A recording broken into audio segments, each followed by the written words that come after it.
Hey everyone, how are you doing? Just wanted to come on here for a minute and chat with you and talk to you about some things that I think you should be aware of.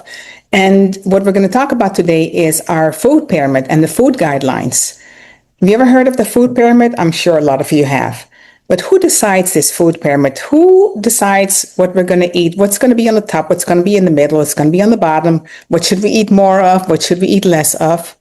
But there's a supposedly independent scientific committee that makes those decisions based on reports that they do based on research, very in-depth research.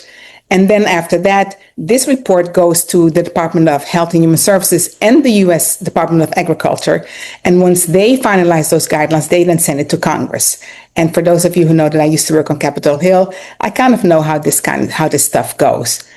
But there's a little twist to it.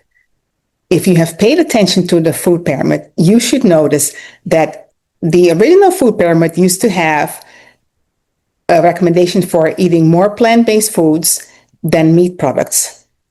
And all of a sudden it switched.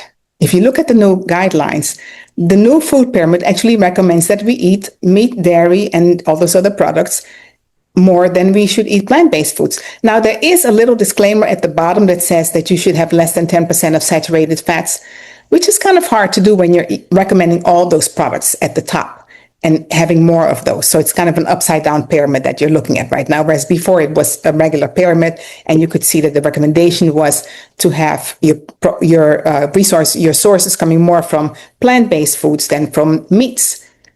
Well, that pyramid has actually flipped over the years. So it wasn't just one way and then another way. No, it has flipped over the years. And it has done so based on what people on the scientific committees have decided and based on who they get paid by. Yes, it's all a game.